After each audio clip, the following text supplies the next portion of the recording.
so good. Beautifully caught. And the Indian skipper has done a tremendous job to get back there. Marvellous running catch. The 1983 World Cup final, India were in a situation where they were defending a small total. And Kapil Dev had to instill in the side the confidence that they could still win, which he was able to do. It wasn't any ordinary batting side that he was up against. India, through the mid-80s, struggled a lot, and there was a lot of criticism of Kapil Dev's captaincy. But I think on the occasion of the World Cup final, when it really, really mattered, Kapil Dev's captaincy was terrific. That's out. Yes, it's all over this time. As India race into the pavilion with the Prudential Cup theirs. Well, I think Kapil Dev's greatest attribute was his calmness. Played against him perhaps 2-3 series. Never saw him lose his cool on the cricket field. Never saw him get harsh or hard on his teammate. I think that is what helped him to motivate his team and to lead his team. I think that was one of his strengths, or perhaps his greatest strength apart from his cricketing ability. Very talented batsman. I remember he's got this famous 175 against Zimbabwe when their team was struggling in '83 World Cup, and that World Cup eventually they went on winning that '83 World Cup. But I think again he led from the front in that particular World Cup. But again, he was also very natural talent. 5,000 test runs ask a lot, but I think in generally he again never took his batting as serious like he should. He should have got at least 7,000 test runs with his ability in batting, but very natural. Kapil Dev, because of his positive attitude, really got those 175 runs. Of course, the significance of that, had Kapil been dismissed for a low score that day, India probably would have lost, which means they would never have made the World Cup final. Which means that the whole romance of the 1983 World Cup for India would have been lost. It was just an extraordinary innings. What else do you need from a captain? He gave a performance where he showed the rest of the team that this is what is required of us. And he was a great motivator, I would say.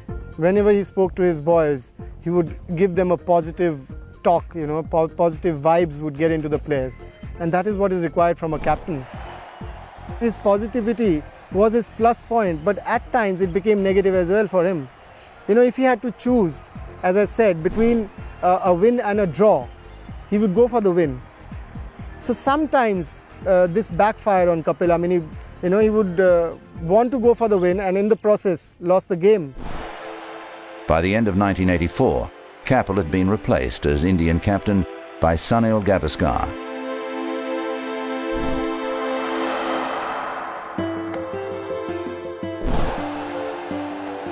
During the 1984-85 home series against England, Kapil was dropped from the Indian side for the first and only time in his career. In trying to save a match in Bombay, he holed out a deep long off when he was under instructions to block until they dropped him for the second test. And he came back in Madras, and Chris Cowdery was bowling, and Chris got a wicket. And Kapil has walked into a huge reception.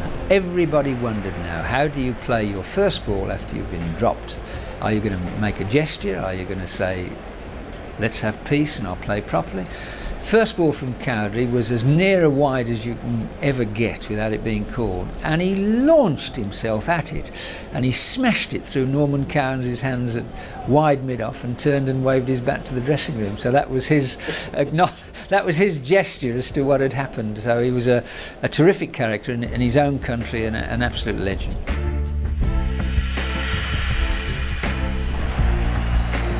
By 1986, Kapil had again become captain for a tour of England, but in 20 attempts he'd still not led India to a test match victory. In the first test at Lord's, he spectacularly broke his captaincy duck. Bowling magnificently to take 4 for 52 in England's second innings, he then steered India to victory, slamming a 6 to win the match. A few weeks later came another historic event, this time against Australia, in the second ever tied test. I think he batted brilliantly in that test match. He got 100 in the second innings, and what a tremendous performance in that test match. I mean, last day, 90 overs, India had to score 348 runs. Now, you've played on a pitch for 4 days. There was wear and tear. And a target of 348 in 90 overs, that too against an Australian attack. It wasn't an easy target. I mean, and Kapil didn't only show us the way, show the Indians the way, but he motivated all of us by, he kept talking to all of us that this is a target we can achieve. The wicket is still good. And if you think positive, we are going to get it. And we did get to 347. Unfortunately, it was a tie, but if you see it today, it's a part of history.